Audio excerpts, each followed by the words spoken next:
잃어버린 맏아들이란 제목으로 하나님의 말씀을 전하겠습니다. 지난주 둘째 탕자 이야기를 통해서 진정한 회개가 무엇인지를 함께 생각해 봤습니다. 그동안 이 본문의 주인공이 탕자인 줄 알았지만 그렇지 않다고 말씀드렸죠. 스스로 돌이켜 회개하고 아버지께로 돌아온 것으로 알았지만 사실은 그렇지 않았죠. 탕자는 다만 너무 인생이 고달프고 배가 고파서 집으로 돌아가면 적어도 굶어 죽지는 않겠다는 생각에 돌아갈 계획을 한 것입니다. 탕자는 마을 어귀에서 아버지의 일방적인 사랑과 은혜를 경험하기 전까지는 자기의 죄가 무엇인지 전혀 깨닫지 못하고 있었습니다.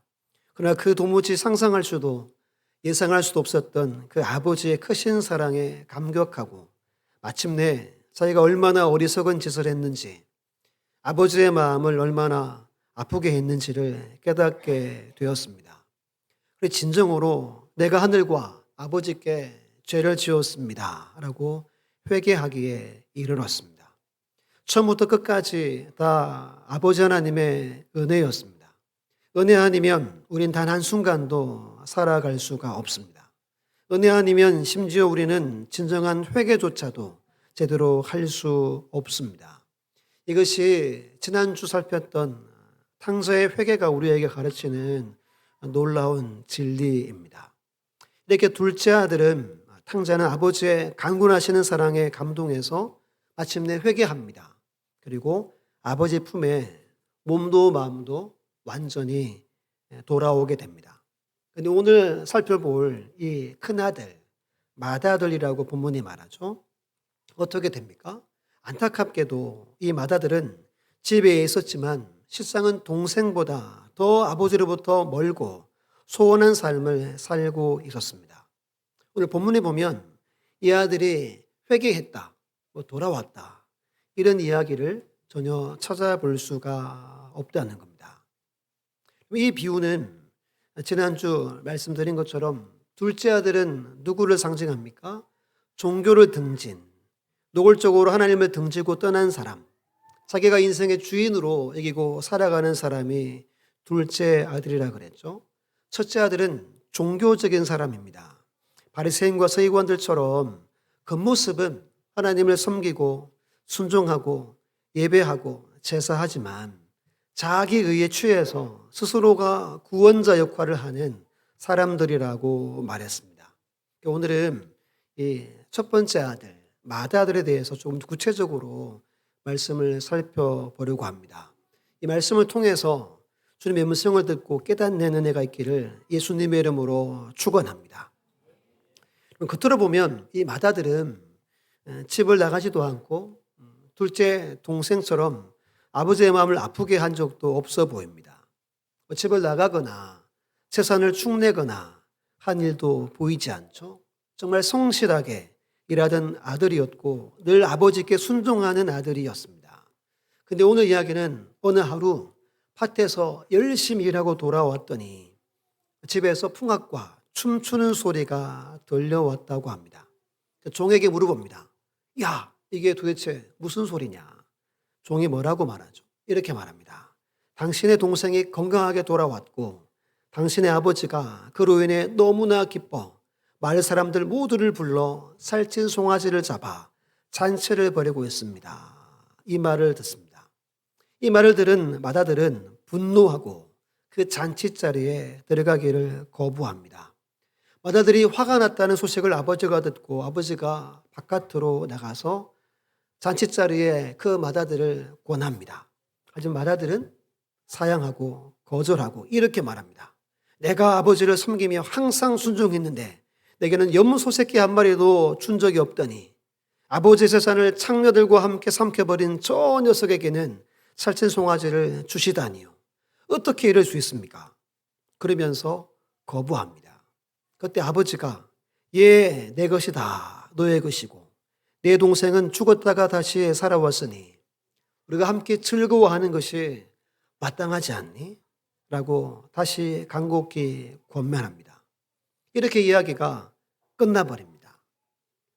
유진 피터슨이라는 분이 비유로 말하라는 책에서 이 맏아들을 이렇게 설명합니다. 맏아들은 삼중으로 잃어버린 아들이었다. 그는 아버지로부터, 자기 형제로부터, 축하하는 공동체로부터 떨어져 나왔다라고 설명합니다. 자기에 의해 사로잡혀서 그 아버지의 그 간청을 물리치며 아버지의 관계를 끊어버립니다. 동생을 거부하죠. 동생과의 관계도 끊어버립니다. 마을 공동체, 축하하는 기뻐하는 그들과도 그들의 참여도 거부하면서 그들과의 관계도 끊어버립니다.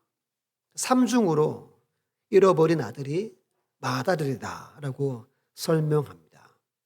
그럼 조금 더 구체적으로 말씀을 살펴볼게요. 첫 번째, 우리 같이 한번 읽어볼게요. 시작. 자기에 의해 사로잡힌 맏아들. 오늘 말씀에 초점 맞추고 있는 맏아들은 자기에 의해 사로잡혀 있는 인생을 살아갑니다. 이 당시 바리새인과 서기관들처럼 철저히 자기에 의해만 사로잡혀 있습니다. 그래서 여러 해 아버지 밑에서 열심을 다했고 자기 맡은 바 모든 일들을 어김없이 다 했다고 말합니다. 그러니까 도덕적으로 그리고 아주 의로워서 마땅히 나는 하나님의 복을, 아버지의 복을 받을 자격이 있다라고 생각한다는 겁니다. 이런 분들은 그 근거를 성실하게 일했고, 내가 도덕적으로 살았고, 내가 선하게 행했고, 내가 예배, 종교적 열심을 둔 것에 근거합니다. 이런 사람들은 남들보다 비교해서 내가 우월하다고 교만한 마음에 사로잡혀 있습니다. 그래서 어떻게 합니까? 하나님이 내게 반드시 복을 주셔야 된다라는 마땅하게 여기며 삽니다. 또 자기에게 도취되어서 다른 사람, 이웃의 허물과 실수를 향해서 쉽게 정죄하고 쉽게 분노하고 돌아서서 비난하는 경향이 많습니다. 누가 그랬죠? 바리새인과 서기관들이 그랬죠. 세리와 죄인들을 저 뒤에서 미워하고 멸시했죠. 예수님이 그들과 가까이 지냈죠. 식사하고 집에 들어가 자고 그랬습니다. 그것을 분노했습니다. 예수님을 비난했습니다. 영적으로 작은 아들보다 어쩌면 이 큰 아들, 맏아들이 탕자 중에 탕자요, 잃어버린 아들이다라는 것을 본문 말씀이 우리에게 말해줍니다. 그러면 자기에 의해 사로잡힌 특징이 두 가지가 있어요. 첫 번째가 뭐냐 하면 분노입니다. 우리 28절을 함께 읽어볼게요. 시작. 그가 노하여 들어가고자 하지 아니하거늘 아버지가 나와서 권한대. 여기서 그가 노했다 그럽니다. 왜 노했어요? 왜 분노합니까? 누가 돌아왔어요? 둘째가 돌아왔어요. 탕자가 돌아왔어요. 근데 아버지가 뭐 했어요? 살찐 송아지를 잡아서 잔치를 벌인 겁니다. 이것에 분노한 겁니다. 지금 큰아들은 자기 의에 취해 있다 그랬죠? 자기 기준으로는 동생은 뭐 받아야 돼요? 벌 받아야 돼요. 뭐 이렇게 감옥에 가든지 뭐 매를 맞든지 징계를 당해야 되는데 자기 기준은 그런데 아버지는 뭐 합니까? 그를 품어주고 그를 사랑해 줍니다. 12절, 30절 보면 살림이란 단어가 있어요. 살림. 이게 원어로는 생명이라는 뜻입니다. 아버지가 두 아들에게 자신의 생명을 이미 다 나누어 준 거예요. 근데 큰아들은 자기 기준으로 이해가 안 되는 아버지의 행동을 지금 보고 분노하고 있는 겁니다. 우리가 맏아들이었어도 저는 100% 분노했을 것 같아요. 저는 이야 이게 말이 돼 이게? 제가 좀 고지식하거든요. 확실하게 하겠죠. 야, 이 말이 안 되잖아요. 그렇게 가슴에 대못 받고 재산 팔아서 먼 곳에 가서 다 탕진하고 돌아왔는데 아버지가 그를 받아줍니다. 27절에 보면 아버지가 건강한 동생을 다시 맞아 드리게 됨으로 말하죠. 건강하다란 말이 좀 중요합니다. 이게 헬라어로 회기아이노라고 화평, 평안을 말합니다. 구약에서는 샬롬하죠. 샬롬. 샬롬이 같은 단어입니다. 건강, 화해, 평화를 말하고 신약에서는 회기아이노라고 합니다. 아버지가 건강한 동생을 다시 맞아 드렸다는 이 문장은 아버지가 동탕자를 화평으로 영접하였다는 뜻입니다.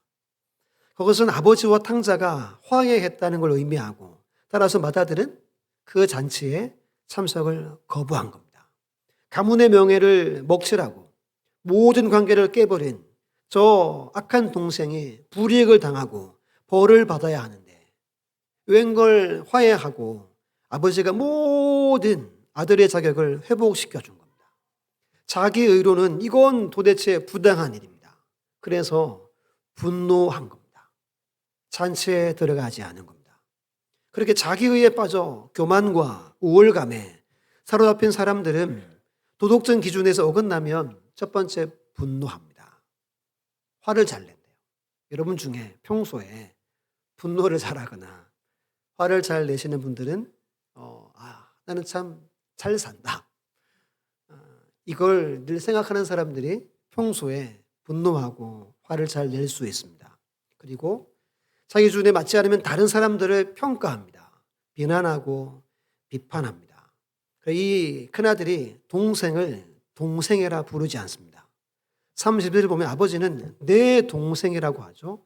30절에 이 아들이라는 표현이 있습니다. 이 아들. 이게 영어 성경을 보면 This son of yours입니다. 당신의 이 아들이라고 말합니다. 동생을 동생이라 말하지 않습니다. 이 단어의 헬라어 말이 후토스인데요. 경멸하다, 적대감을 드러내는 표현입니다. 그러니까 동생이 아닌 거예요. 이미 마음의 동생은 지워버린 겁니다. 여러분, 동생과의 관계가 깨트려졌습니다. 그러면 누구와의 관계도 깨어진 거죠? 아버지와 관계도 깨어졌고 부인하는 겁니다. 29절에서 이미 당신이라고 이야기했다고 말씀드렸죠. 집에 있지만 진짜 탕자는 이 아들이었다는 겁니다. 맏아들이었습니다. 그리고 이렇게 말하죠. 동생 향해서 저 창녀와 함께 재산을 삼켜버린 저 나쁜 놈이라고 이야기합니다. 근데 본문에 보면 동생이 창녀와 함께 재산을 탕진한 이야기가 기록되어 있지 않습니다. 예수님도 그렇게 말씀하지 않습니다. 근거 없는 이야기를 하는 거예요. 왜? 나쁜 놈으로 낙인 찍으려고 의도적으로 그렇게 한다고 봅니다. 어느 성경학자가 이렇게 말합니다. 맏아들의 비난의 말은 맏아들의 심중에 은밀히 간직하고 있던 욕망의 표출이었을 가능성도 있다. 이게 무슨 말이냐면 자기도 동생처럼 하고 싶었다는 거예요. 재산 다 받아가지고 창녀와 함께 허랑방탕하게 살고 싶었다는 것을 말하는 겁니다. 전 쇠가 빠지게 지금까지 일했는데 그 이야기를 하고 있는 겁니다. 여러분, 성경 오늘 본문을 자세히 보면 정말 탕자보다 더 탕자가 이 형이었다는 겁니다. 위선적인 사람이죠. 여러분, 위선이란 말이 있죠. 한자로 거짓 위, 착할 선입니다. 마음은 안 착한데 겉으로 착하게 하는 것을 위선이라고 말합니다. 이 큰아들은 위선적인 사람이었습니다. 적어도 둘째는 그렇지는 않았죠. 팀 켈러 목사님의 탕부 아버지에서 이렇게 말합니다. 형의 잃어버려진 상태는 참담한 상태였고 자기 의라는 우월감에 빠져 스스로 만들어낸 무엇에? 감옥에 갇힌 사람이었다라고 말합니다. 이 자기 의라는 것이 우리 인생에 감옥이 될 수 있다는 거예요. 여기에 갇히면 이 형처럼 살아갈 수도 있음을 꼭 기억하셔야 됩니다. 자기 의에 사로잡히면 분노합니다. 화를 냅니다. 두 번째는 아들이 아닌 종으로입니다. 우리 성경의 29절, 함께 29절 읽어볼게요. 시작. 아버지께서 대답하여 이르되 내가 여러 해 아버지를 섬겨 명을 어김이 없거늘 내게는 염소 새끼라도 주어 나와 내 벗으로 즐기게 하신 일이 없더니. 아멘. 내가 여러 해 아버지를 섬겨 명을 어김이 없다 말합니다. 여기서 섬겨라는 말이 둘리오입니다. 순종하다, 복종하다, 노예가 되다, 종처럼 섬긴다는 동사입니다. 둘루스라고 종, 노예는 들어보셨죠? 그러니까 이 맏아들은 아버지를 뭐처럼? 종처럼, 노예처럼 섬겼다고 자기가 말합니다. 나는 노예처럼 하나님 아버지를 섬겼어 라고 말합니다. 예수님이 지금 이 단어를 사용하시면서 이 맏아들이 아버지를 아버지로 여기지 않고 있음을 말합니다. 아버지는 상전, 주인으로 자기 의를 드러내기 위해서 자기는 아버지를 뭐처럼 섬겼대요? 동생 앞에서 내가 너랑 다르게 살았어. 난 아버지를 종처럼 섬겼어. 라고 자랑하고 있는 겁니다. 여러분들이 아버지면 어떤 마음 들겠습니까? 아버지는 아들로 되어 있는데 아들은 아버지를 상전 주인으로만 여겼어요. 마음이 행복했겠어요? 어떻겠어요? 아마도 찢어지는 마음이었겠죠. 어쩌면 둘째보다 더 마음에 큰 고통이 임할 수 있습니다. 보통 여러분 장자는 이때는 엄청 중요합니다. 장자에게 모든 마음을 다 쏟았겠죠. 아들 나갔죠. 둘째를 나갔잖아요. 근데 이 아들이 자기는 의무감으로 아버지 곁에 살았다고 말하는 겁니다. 순종하고 섬겼던 모든 것이 기쁘지도 사랑하지도 않는 의무감에 이해를 했다는 겁니다. 형의 이런 태도는 기쁨이라고는 도저히 찾아볼 수 없는 두려움에 기초한 맹종이었다고 지적합니다. 두려움에 기초한 맹종이래요. 여러분, 아들은 이렇게 자원해서 아버지를 섬기잖아요. 근데 종은, 노예는 두려움으로 섬깁니다. 지금 아들이 착하게 순종하며 살아온 그 모든 것도 기쁨과 사랑으로 한 게 아니라 두려움으로 했다는 거예요. 그럼 맹종이 뭐죠? 맹종? 맹인 맹에 따를 종입니다. 눈을 감고 따라가는 게 맹종입니다. 맹종. 우리 한국교회 많은 성도들이 과거에 맹종했어요. 이게 뭐냐면 덮어놓고 믿었어요. 뭘 덮어놓고 믿었어요? 성경을 여러분 펴서 보고 믿어야 되는데 덮어놓고 믿었어요. 강단에서 할렐루야 하면 뭐 했죠? 이렇게 살았어요. 그렇죠? 이게 신앙인 줄 알았어요. 아멘 크게 하면 신앙이 좋은 줄 알았습니다. 이게 여러분 맹종이었어요. 덮어놓고 믿은 겁니다. 이 아들이 의무감에 기쁨도 사랑도 없이 맹종했어요. 맹종. 맏아들은 아버지와 아들의 관계가 아니라 주인과 종의 관계요. 아버지를 주인으로 대한 맏아들은 결국 잃어버린 아들이었습니다. 꼭 기억하세요. 둘째보다 훨씬 더 잃어버린 아들이 이 맏아들이었습니다. 이 아들은 아버지의 사랑도 믿지 않았습니다. 29절 보면 내게는 염소 새끼라도 주어 나와 내 벗으로 즐기게 하신 일이 없다라고 말하죠. 근데 그것이 아닙니다. 아버지는 늘 그와 함께 했습니다. 31절 보시면 아버지가 이르되 예 너는 항상 나와 함께 있으니 내 것이다 내 것이로되 말합니다. 12절에 이미 아버지는 그 살림을 다 나눠줬죠. 아버지가 모든 문서, 땅 문서, 재산을 다 이미 줬어요. 소유권을 넘겨줬습니다. 3분의 1을 이 맏아들이 받았습니다. 근데 아버지가 자기에게 아무것도 주지 않았다고 이야기하는 겁니다. 뭐죠? 아버지의 사랑을 믿지 못하는 겁니다. 아버지의 사랑을 깨닫지 못하고 살아가는 겁니다. 지금 동생에게 잔치를 벌여준 걸 보고 야 역시 아버지는 동생을 사랑해. 편애하는 거야. 혹시 우리 자녀들 중에 있을 수 있겠죠? 편애하는 것 같아. 확신합니다. 확신하고 불만과 불평을 쏟아냅니다. 아버지는 평생 섬긴 나는 이렇게 놔두고 저 무가치하고 저 악한 저 동생에게 이렇게 잔치를 벌여주는군요. 그를 사랑하는군요. 라고 지금 막 쏘아대고 있는 겁니다. 근데 아버지는 정말 그런 분입니까? 아닙니다. 아버지의 맏아들에 향한 사랑은 탕자를 향한 사랑과 똑같은 사랑입니다. 탕자에게 잠깐 하면 탕자가 배고파가지고 집에 들어왔죠. 아버지와 형과 마을 사람들의 엄청난 수치와 멸시를 당할 것을 내가 다 알고도 너무 배가 고파서 집에 돌아왔습니다. 그때 어떻게 하면 아버지가 먼저 나가서 그 아들을 품어주죠. 수치를 다 막아줍니다. 그것처럼 지금 아들이 바깥에 서 있습니다. 안 들어오고 있습니다. 십자가의 탕자라는 책에 보면 당시 중동 문화가 이렇습니다. 그 당시 중동 문화에서는 맏아들이 화를 내고 잔치에 참여하기를 거부하는 것은 심각하게 아버지를 모독하는 행위였대요. 모욕하는 행위였습니다. 맏아들은 보통 잔치가 벌이면 그 가정의 집사 역할을 합니다. 아버지 대신해서 손님을 맡고 다니면서 이 감사 인사하고 그리고 무엇가 부족한지를 살펴서 종들에게 지시하는 역할을 맏아들이 했습니다. 근데 맏아들이 지금 어디에 있어요? 바깥에 있습니다. 들어오지 않는 겁니다. 오히려 많은 사람들이 보는 앞에서 말다툼을 하고 있는 거예요. 공개적으로 아버지를 망신을 주고 있는 겁니다. 이게 맏아들입니다.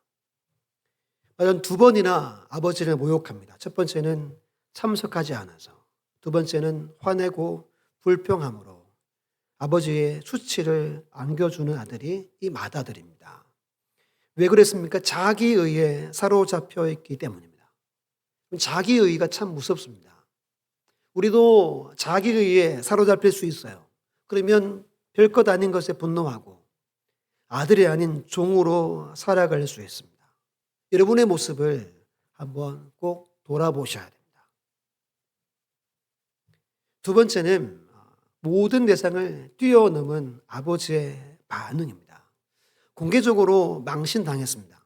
심각한 행동이에요. 그러면 어떻게 해야 됩니까? 벌을 하거나 징계를 반드시 해야 합니다. 그런데 아버지의 반응은 모두 예상을 벗어납니다. 28절에 권하다는 말은 파라칼레오라는 단어입니다. 파라가 옆에서라는 뜻이에요. 옆에서. 칼레오가 사정하다, 호소하다라는 뜻입니다. 즉 합치면 뭐죠? 옆에서 호소했어요. 바깥에 뛰어나가서 아들을 품고 호소했어요. 간청했습니다. 아들아 들어가자. 아들아 들어가자. 함께 즐기자. 동생이 살아 돌아왔다. 들어가자. 이게 여러분 하나님의 사랑, 아버지의 사랑을 말합니다. 성령을 파라클레토스라고 말하죠. 파라가 곁에서, 클레토스 돕다, 변호하다, 협력하다라는 단어와 유사한 거죠. 아버지는 애끓는 마음으로 아들을 끝까지 잔치자리에 인도하고 싶었습니다. 그리고 이렇게 말합니다. 예, 너는 항상 나와 함께 있으니.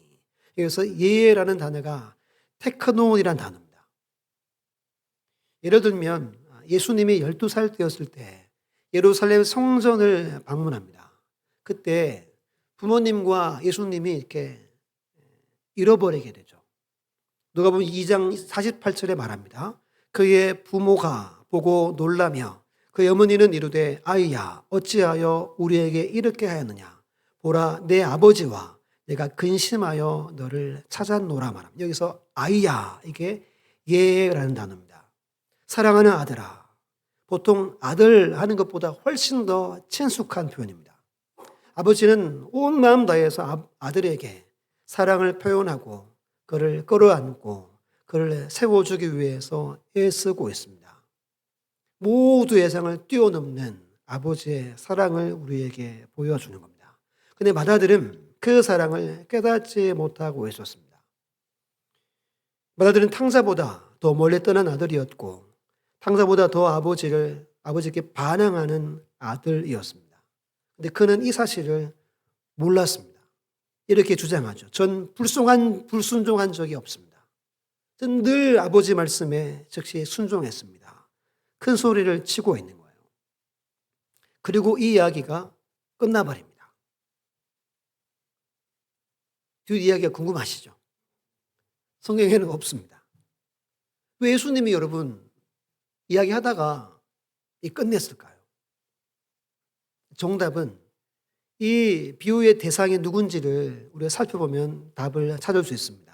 지금 이 비유를 누구한테 전했다고 2절 3절에 말합니까? 당시 종교 지도자들입니다. 바리새인과 서기관들에게 이 말씀 비유를 하십니다. 즉 예수님은 종교 지도자들에게 너희가 이 이야기를 들었으니 너희가 결론을 만들어 보라는 말입니다. 니들 내 말 잘 들었지? 그러면 이 이야기의 결론을 니들이 한번 기록해 보라는 이야기입니다. 지금 하나님이 이 세대를 사랑해서 임재해 계시고 화해의 기회가 지금 주어졌는데 너희들 어떻게 해야 할지를 스스로 결론을 내보라고 말하는 겁니다. 즉 여러분 결단하라는 겁니다. 니들 율법에 순종한다고 거룩한 삶을 산다고 니들 의에 가득 차서 탕자, 세리, 죄인들 비판하고 공격하고 살았지. 니들 지금 결단하지 않으면 안 된다라고 말하는 겁니다. 비유로 말하는 책에서 이렇게 말해요. 우리 같이 한번 읽어볼게요. 시작. 내가 그 맏아들입니다. 그게 바로 나입니다. 너의 잃어버린 상태는 다른 모든 사람보다 더 심각합니다. 내가 바로 그 사람입니다. 그런데 내가 발견되었습니다. 하나님 아버지께서 나를 찾으셨습니다. 이렇게 고백하고 아버지께 돌아와야 한대요. 안타깝게도 맏아들은 화를 내고 백성들을 선동해서 군주들을 선동해서 예수님의 십자가에 못 박아 죽입니다. 이게 여러분 역사적인 사실이죠. 팩트입니다. 그러니까 맏아들은 돌아오지 않았어요. 마지막입니다. 3번 결론을 우리 각자가 써내려가야 함을 본문이 말합니다. 이제 우리 이야기를 해야 되겠죠. 그럼 오늘 우리는 어떻게 신앙생활하고 교회생활하고 있습니까? 어쩌면 잃어버린 맏아들의 이야기가 아직 끝나지 않았는데 이야기가 우리의 이야기일 수 있습니다. 예수님께서는 왜 이 비유를 마무리하지 않은 채 놓아두신 걸까요? 그것은 바로 오늘의 맏아들일지도 모르는 나, 우리 한 사람 한 사람에게도 이제 너의 모습을 돌아보고 너희 각자가 결론을 내리라는 말씀을 하고 계신 겁니다. 제가 내려야 되고 여러분 스스로가 이 이야기의 결론을 써가야 한다는 이야기입니다. 꼭 잘 기억하셔야 됩니다. 몇 가지 질문들을 드릴게요. 오늘 우리는 이 맏아들과 같은 모습을 하고 있지 않은지를 생각해 봐야 됩니다. 혹시 여러분 중에 남들보다 양심적이고 선하게 살아서 자부심이 계신 분 계시겠죠. 늘 자부심을 가지고 살아가는데 어려움이 오고 힘든 일이 생기면 이거 부당하다. 내게 부당한 게 찾아왔다라고 혹시 생각하진 않습니까? 두 번째는 내가 신앙적으로 무지 노력하는데 하나님이 내 길을 잘 인도해 주지 않고 이런 고난과 시련이 내게 있는지 속으로 하나님께 분노하고 있지는 않습니까? 세 번째, 나는 지금 최선을 다해 헌신했고 앞으로도 하나님의 나라 확장을 위해 섬길 계획을 하고 있는데 다른 사람들이 그것을 알아주지 않고 오히려 시기 질투하며 내 앞길을 방해하고 있다는 생각으로 억울하다. 내가 참 억울하다. 그런 마음이 들고 있지는 않습니까? 네 번째, 내가 지난 세월 동안 몸된 교회를 위해 정말 충성하고 희생했는데 날 이렇게 돼? 원망하고 불평하는 마음이 혹시 있지는 않습니까? 내게 질문해야 돼요, 내게. 이런 마음들이 있죠. 저한테도 있어요. 오늘 우리 예배가 아버지의 사랑과 은혜에 대한 감사와 감격의 응답으로 드리는 건지 아니면 매번 습관적으로 의무감에 이 맏아들처럼 아버지 곁에서 예배했는지 우리는 살펴봐야 됩니다. 여러분들은 아들로서 예배합니까? 아니면 종으로서 예배합니까? 두려워서 예배 안 드리면 마음에 찔려서 예배합니까? 아니면 정말 기쁨으로 감격으로 예배하느냐? 이 질문입니다. 우리가 기도하잖아요. 언제 기도합니까? 필요할 때. 무언가가 급한 일이 있을 때 도움을 요청하는 수단으로만 기도합니까? 아니면 매 순간 성령의 감동으로 깊이 교제하는 대화를 하기 위해서 기도하는 겁니까? 교회를 섬기고 봉사하는 내가 직분을 맡은 자로서의 의무감으로 사역을 합니까? 아니면 아버지와 함께하는 즐거움으로 사역을 하고 있습니까? 사랑하는 여러분, 특별히 저를 포함해서 우리 교육자들이나 특히 중직자분들은 잘 들으셔야 됩니다. 장로님들, 안수집사님들, 권사님들을 신앙생활 오래 하셨잖아요. 이 이야기는 우리에게 하는 이야기예요. 우리에게. 제게 하는 겁니다, 제게. 조금 전 질문들 다 해당하지 않습니까? 안 그래요? 그럼 내가 받아들이고 내가 바로 그입니다. 라는 영적 깨달음이 있어야 합니다. 이게 이 본문 전체의 가장 중요한 메시지입니다. 예수님은 지금 이 시간 우리 각자에게 이 마다들의 이야기의 결론을 우리 자신이 써 내려가야 한다고 말씀하고 계신 겁니다. 여러분들이 써 내려가야 돼요. 회개할 거 회개하고, 내가 잘못 믿었네요. 제가 마다들이었습니다. 내 의에 취해서 정죄하고 분노하고 신앙하였습니다. 할 수 있어야 한다는 겁니다. 하나님의 자서전이라는 책에서 이런 말 한 게 있어요. 우리가 마다들이라는 것을 어떻게 알 수 있나 질문하고 이렇게 말합니다. 예수님께서 이 마다들을 통해서 우리에게 말씀하시는 내용을 가장 신랄하게 느껴보는 방법은 귀가하는 동생이 아버지의 포옹을 받기 전 도중에 형을 만났으면 어떤 일이 벌어졌겠는가 하고 상상해 보는 것이다. 동생은 끝내 집으로 돌아오지 못하고 말았을 것이다.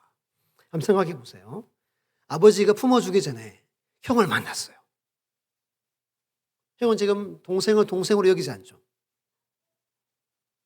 엄청 막 이렇게 열받아 있잖아요.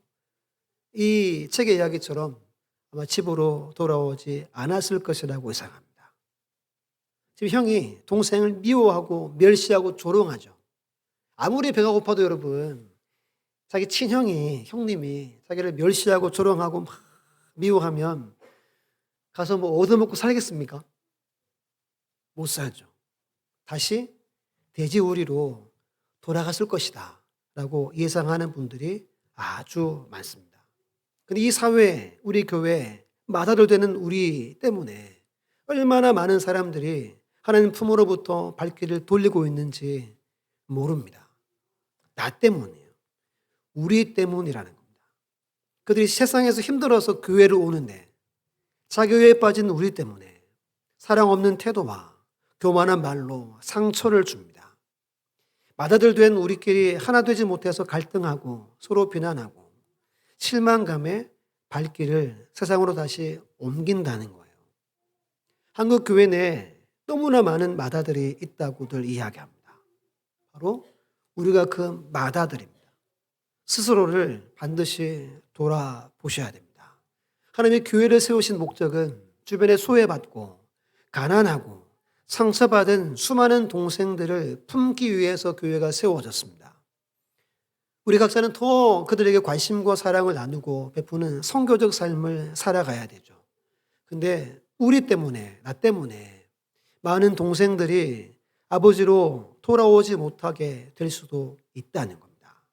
이게 오늘 본문의 결론입니다. 누구 때문에요? 나 때문입니다. 나 때문에.